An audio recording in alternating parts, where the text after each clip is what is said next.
Hello my friends and welcome back to another Baldur's Gate 3 character building guide. Hope you're all doing well. Today we're covering a build I'm calling the Wrath of Nature. This build brings the fury of the elements to your enemies, with incredible damage both in melee and at range, resistance to all incoming damage, and a constantly regenerating pool of hit points, making it incredibly difficult to kill while taking down your enemies with ease. We also get to use one of the coolest weapons in the game, which you rarely see in character building guides, to devastating effect. And on top of all that, we bring great utility to the party with good spell access and great out-of-combat skills, so it's really the whole package. Before I begin, I do want to take a quick moment to say thank you so much to Patrick David Rayner for the $20 donation, Wanda Husbando for the £5, Michael Henderson for the $7, and Tour Dublin and Harvey Linda for becoming channel members. Thank you so much, my friends. I really appreciate the support. It really means a lot to me. Alright, let's bring the storm.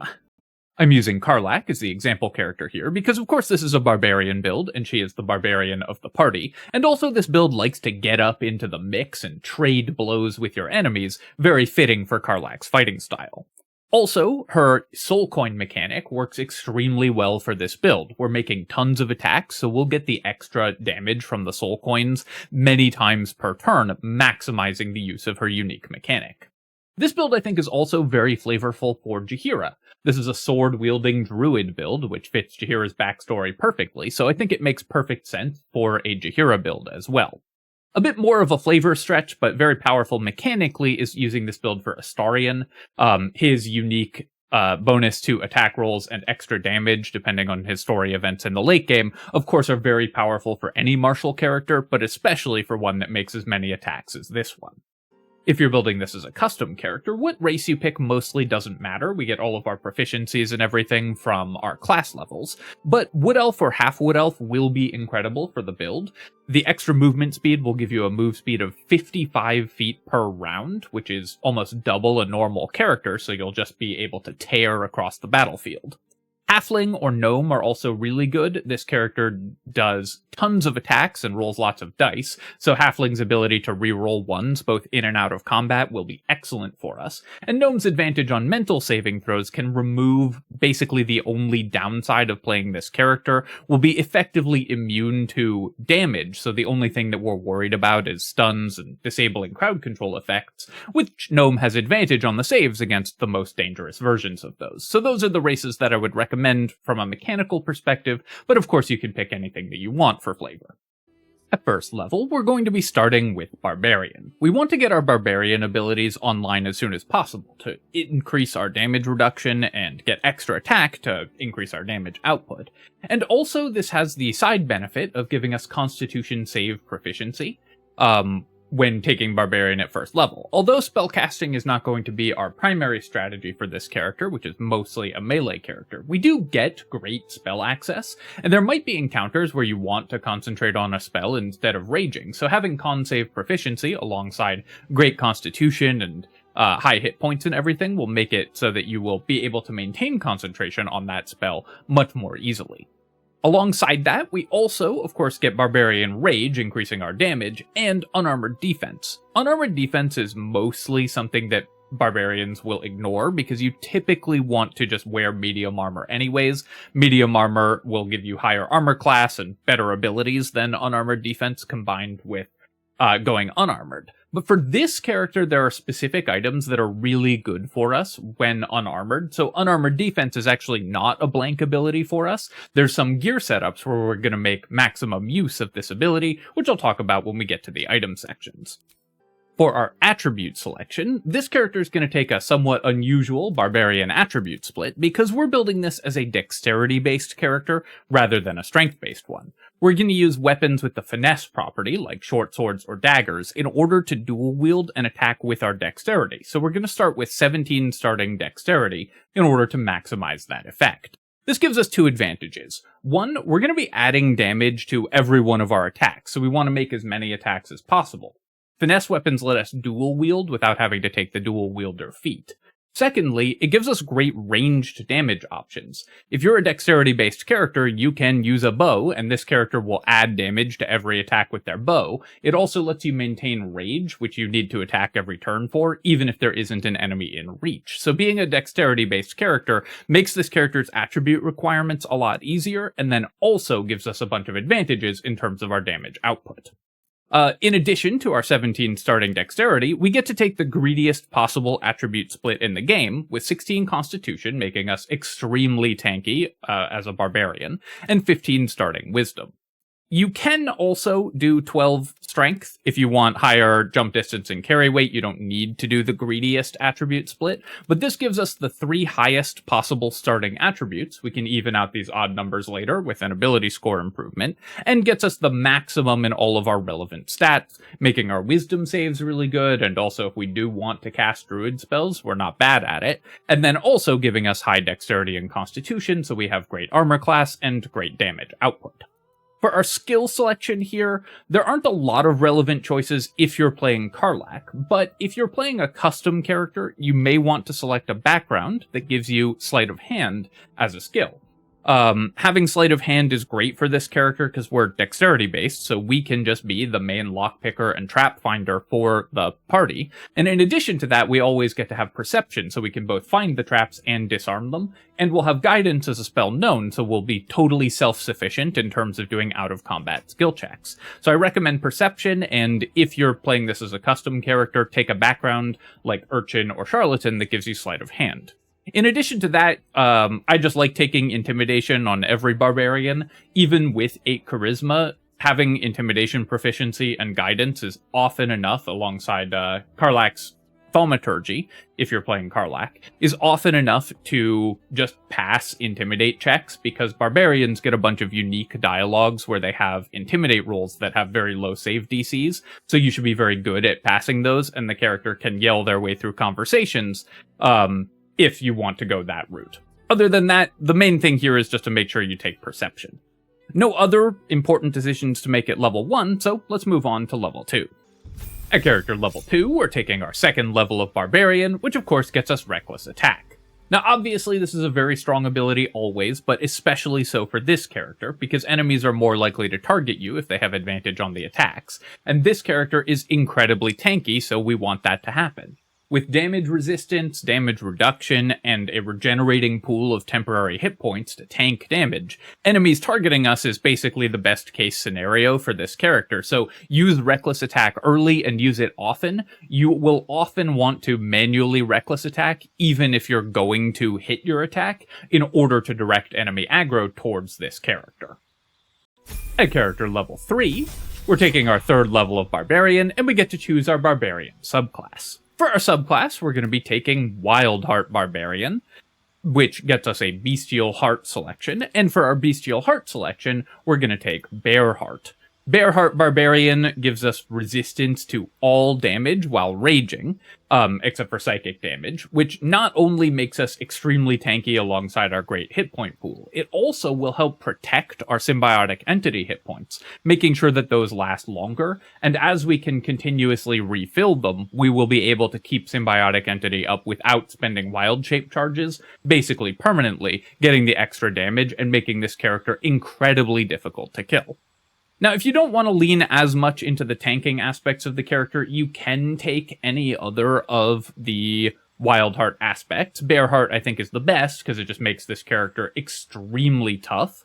But any of the others will also work if you have one that you particularly want to play. Tigerheart is especially cool because it will apply the symbiotic entity damage on the Tigerheart slashes, but Bearheart is going to be the best overall, so that's what we're going with here. At character level 4, we get our first feat, and of course the feat that we're going to take is an ability score improvement in order to even out these odd numbers. This gets us to 18 dexterity and 16 wisdom, which makes our wisdom saves pretty good for a character without wisdom save proficiency, and then also will allow us to use our druid spells to some effect, even though we aren't getting them until later on. And then of course having higher dexterity means more armor class, more initiative, and more damage and accuracy. At Barbarian level 5, we're going to, of course, get access to extra attack and fast movement. Fast movement is great for this character. Obviously, it's incredible for any melee character to get to enemies, and especially for a character that wants to tank, because we can put ourselves in a position where enemies are most likely to attack us compared to our allies if we have the additional movement speed. We also will get Longstrider as a druid, so we're going to be able to boost our movement speed up to 50 feet base movement speed on our own without assistance from any ally, so that's particularly good for our character's mobility. We also obviously get extra attack, which just doubles our damage output, which is amazing. Of course, this is a huge power spike for any martial character, and this one is no exception. Now at this point we've gotten the main things that we're looking for from Barbarian, so it's time to multiclass. With level 6, we're going to start taking levels in Druid in order to increase our damage. This, at first level, doesn't give us much that's of particular note, although the Druid spells are still pretty good. We get guidance in order to make us better at skill checks and help out our party, as well as resistance. Resistance is just a good concentration spell, and having concentration cantrips like guidance and resistance can be useful later on. We also don't really have a use for the other druid cantrips, so these are the two that are most likely to come up. For our prepared spells at this level, we can take utility spells. This character, of course, is still mostly going to be doing its damage with weapon attacks, rather than with spells, but this still gives us a great suite of utility options. We can provide Enhanced Leap and Longstrider, both to ourselves, in order to increase our own mobility, and to our party, and things like Create Water and Healing Word can be useful. You can also have this character just spend its spell slots on Goodberry, if you just want to use the spell slots outside of combat. Having access to Fog Cloud as well is pretty nice for various out-of-combat situations, like stealing things. So this character can spend all of its spell slots on out-of-combat stuff if you don't want to worry about managing spells in combat. But once we get access to higher level spells, we can also have it be a support spellcaster in combat where we either don't have, because we're out of them, or don't want to use a rage charge. This character, or for whatever reason want to remain at long range for that combat, this character can cast spells and support with ranged attacks from our bow, and be still a great contributor in combats. At character level 7, we get to take our second druid level and get a druid subclass. And the subclass that we're choosing, I've already referred to, is the Circle of the Spores. This gets us even more hit points with Symbiotic Entity. With Symbiotic Entity, you gain temporary hit points equal to twice your druid level, and remember that we're taking half of all incoming damage when we're in a Bearheart Barbarian rage. So even though this is a small amount of hit points at this point, they go a pretty long distance, because we're effectively doubling them with our damage resistance, and then we're going to reduce incoming damage even further with damage reduction from our items, which means that even the small amount of temp HP that you get with 2 druid levels are surprisingly sturdy on this character, and of course that will increase as we continue to take more druid levels. We also get a ranged damage cantrip in the form of Bone Chill, which you probably will not be casting that frequently. You have a bow, so you're going to use that for ranged attacks. But we also get Halo of Spores. Halo of Spores lets us attack with a reaction, and this character, depending on our item choices, may have 2 reactions in the late game, so we can use Halo of Spores multiple times. This is useful both for just increasing our damage output. Halo of Spores is a great way to increase your damage on any turn where you're not intending to use your reaction, so you don't think an enemy is going to provoke an attack of opportunity. You can just proactively use your reaction for Halo of Spores.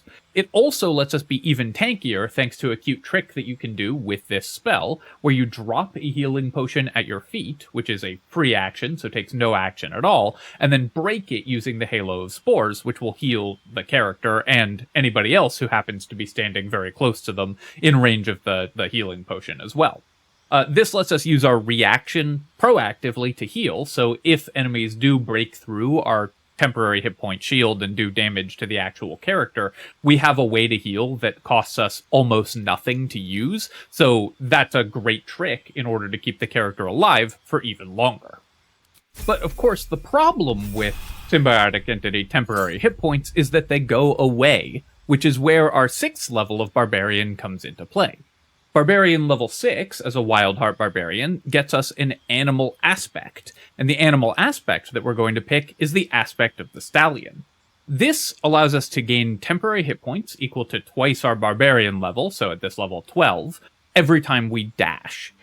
This doesn't sound like it works super well with Symbiotic Entity because they're both sources of temporary hit points, which normally don't stack. But in Baldur's Gate 3, Symbiotic Entity is unique in that it is refillable temporary hit points. So if you lose some temp HP from Symbiotic Entity, you can dash with Aspect of the Beast and refill those for free.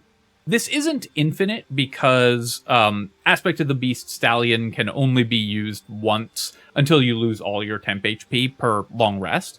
So it's only a refill basically until once per use of Symbiotic Entity. But this will still stretch your wild shape charges significantly further, allowing you to use Symbiotic Entity with much less fear and refill on temp HP. You can also refill it to full outside of combat using the Vital Conduit Boots trick. So you can refill it in combat with Aspect of the Beast and then refill it out of combat afterwards.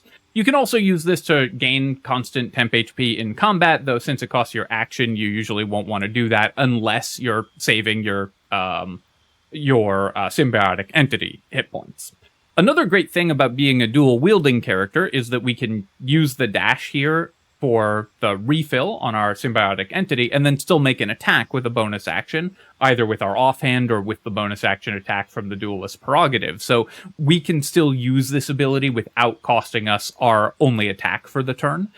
You do have to be judicious with its use, because it does cost you an action, so unless you're hasted, you want to be careful with when you use this, but the ability to just refill your temp HP on Symbiotic Entity and prevent it from breaking, to keep the additional damage for much longer and make it last for much longer in an adventuring day, is very, very useful. At character level 9, we're going back to Druid, because of course we want our Symbiotic Entity hit point pool to be larger, so we want to take more levels of Druid in order to manage that. That also gets us access to second level Druid spells as a third level Druid. And while there aren't a lot that are great for utility, we already have a lot of the best utility spells from level 1 in the forms of Longstrider, Create Water, Goodberry, and so on. There are a couple that will still be just very, very useful in various combats that we may want to use. So this character can prepare and use Spike Growth. In any combat where you're not raging and want to stay at range, Spike Growth is amazing because it's going to slow enemies. You can pepper them with arrows, because again, we're a dexterity-based character, so we're a very competent archer, and have reaction-based damage from our Halo of Spores to add to that as well. So this character can completely shut down melee enemies by trapping them with Spike Growth and shooting them with arrows. This is also a great character to use Enhanceability on, since this is out of combat, so Rage won't interfere with it. And our spell slots are not terribly important for this character, so you can carry Enhanceability or other out-of-combat spells like Pass Without Trace or Protection from Poison or Lesser Restoration for your party without wasting a really valuable resource from a spellcaster, because this character is primarily taking the Druid levels for the damage and temp HP rather than the spells, so the utility spells aren't costing you that much. At character level 10, we're taking our 4th level of Druid, and we get to select a cantrip here. What we take here mostly doesn't matter, so we're going to take Poison Spray to annoy people in the YouTube comments. And then for our feat, we're going to take an ability improvement in order to max out our dexterity. This character does skip alert, so we're going to be using initiative gear in order to make up for the lost initiative from alert. But you could also use Ethel's Hair in order to start with 17 dexterity, use 1 ASI in order to hit 20 plus the +1 from Ethel's Hair, and then still fit alert in. If you have another character that really needs the Hellrider Longbow, then that may be a better way to build the character if you don't need Ethel's Hair for another build in your party. But this character will be pretty happy with the Hellrider Longbow and +5 dexterity. For fights where you really need super high initiative bonuses, you can use a Vigilance Elixir in order to ensure that you win initiative. At character level 11, we're taking another Druid level. Now, you could, if you wanted to, take 2 more Barbarian levels instead of 2 more Druid levels here. That would get you Feral Instinct for higher initiative and an additional feat, but it would mean that your Symbiotic Entity hit point pool is a little low. Since this character will intend to be taking damage, I've found that taking Druid levels all the way up to level 6 to get 24 symbiotic entity HP is really good, combined with your Bearheart Barbarian Rage to halve all incoming damage, and also the damage reduction that we can get from items. This is very hard for enemies to break in one turn of attacks, and then you can just refill it in order to keep your symbiotic entity basically permanently.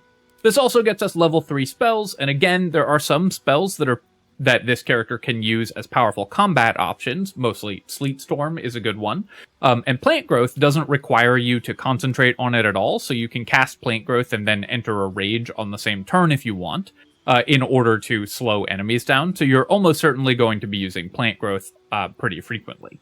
This character can also use things like Protection from Energy for some fights outside, and Daylight, you can use your spell slots for outside of combat for certain encounters, and so on, but mostly these level 3 spell slots are going to be used for Plant Growth if you do want them, or just for casting more good berries and other out-of-combat utility spells.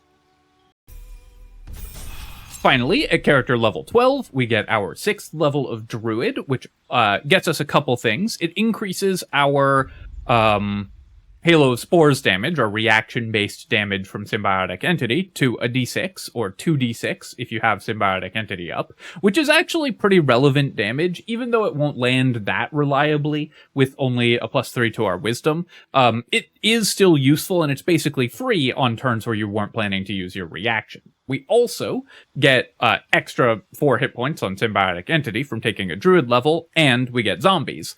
Having these zombies in the late game can be pretty useful. Again, this is relatively free because it just takes a fungal infestation charge in order to activate it, and this can make your whole party tankier by giving you something to absorb enemy attacks in addition to this character. So not only can this character tank and regenerate a ton of damage, you also provide a personal army that can do the same.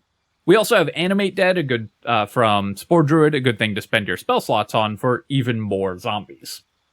Alright, my friends, that is the build for normal Baldur's Gate play, so I hope that you enjoy it and have as much fun as I have berserking and beating down your enemies. However, something that people have asked me to do pretty often is talk about how I would expand a build if you're using the 20 level cap mod, so you have a full 20 levels to play with instead of Baldur's Gate 3's normal 12. And I think that this build actually gets a ton from being played as a 20th level character. So I'm going to talk a little bit about the cool things you can do if you have more levels to play with this character. So firstly, we would take 2 more levels each of Barbarian and Druid.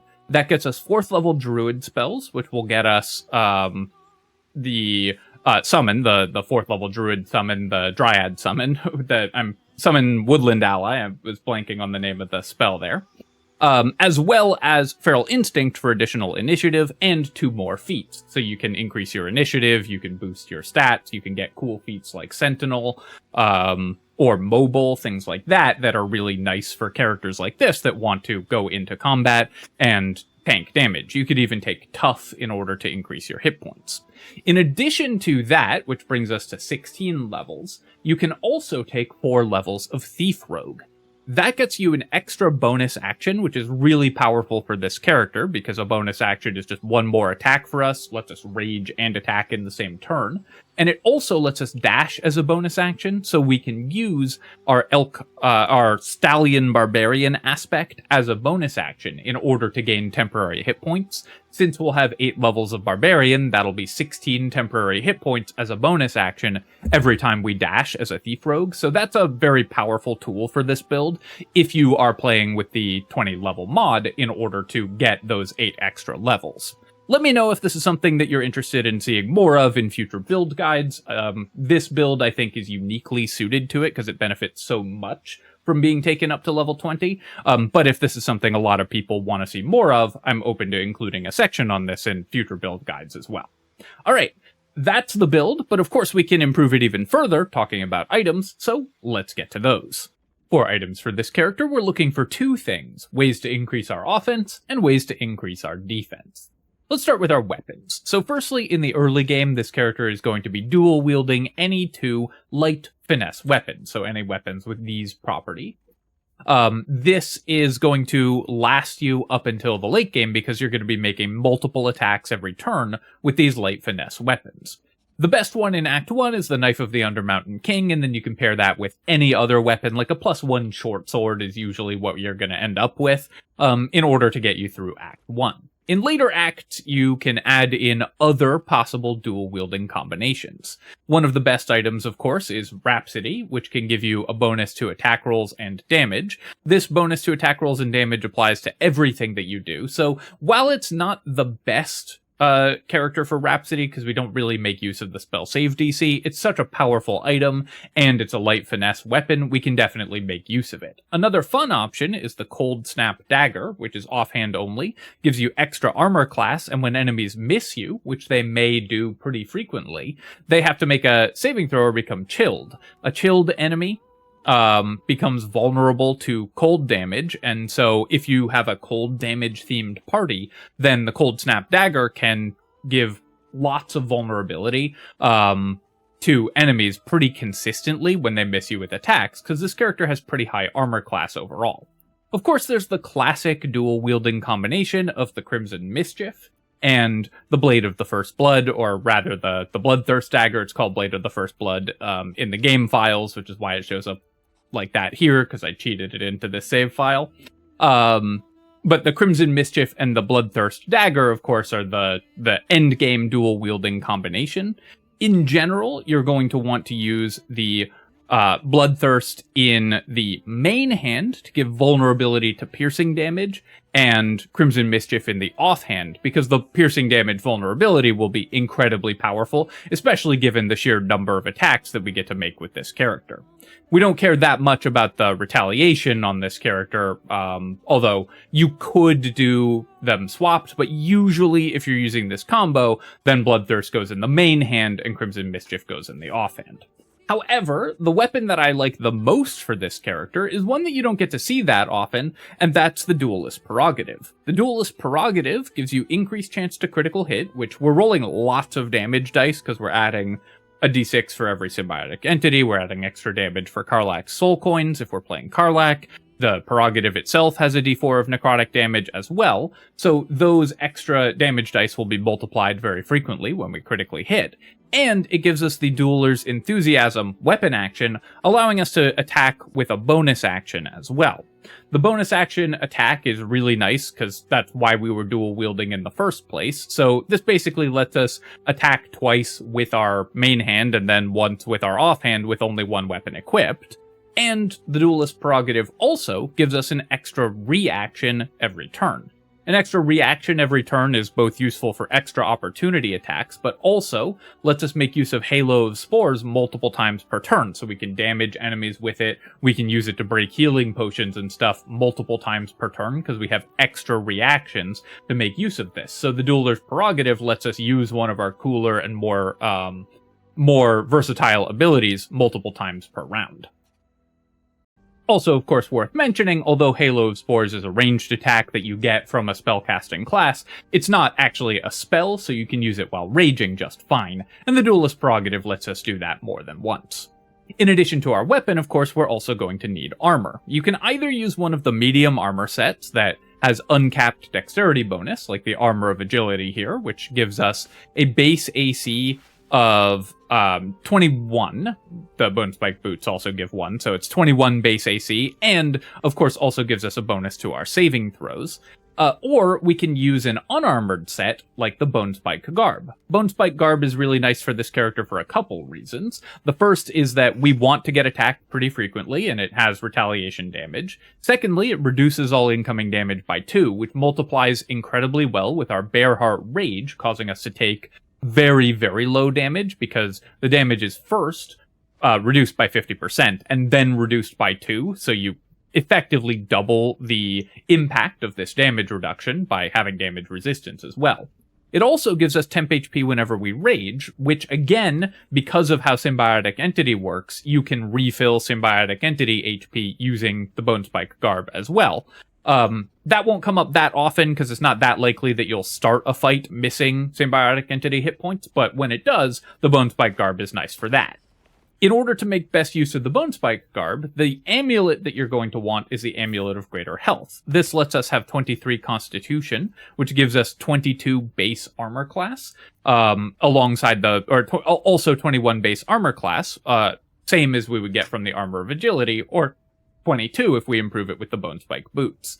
You can make that even higher if you want a more defensive take on the build with the Bracers of Defense, because we're not wearing armor, we're not holding a shield, because we're using a one-handed weapon, and items like the Ring of Protection in order to get higher armor class and saving throws overall. You can also build the character more offensively in the gloves and ring slots. The Helldust gloves, of course, just add additional damage on every one of our weapon attacks, which we're making a lot of, so those are great for this character. And you can go with damaging rings like the Callous Glow Ring or the Caustic Band in order to add additional damage on every single attack. Or the Risky Ring, you don't need this as much because you have Reckless Attack, so you can basically get the effects of the Risky Ring, but it's worth mentioning for characters that both want enemies to target them and are making attacks. And enemies will use their spells on this character, which if they're damaging spells you want, though you have to be careful with the Risky Ring against spells that target mental saves and aren't damaging spells. So usually I would go with the more offensive setup and save the Risky Ring for a safer character. Because we have 20 dexterity and no other bonuses to our initiative, we're either going to want Elixirs of Vigilance in order to boost our initiative further, or the Hellrider Longbow. Plus 8 initiative is fine, so this gives us plus 3 to initiative. Passively, it's also a totally reasonable weapon to attack with, so the Hellrider Longbow works very well for this character.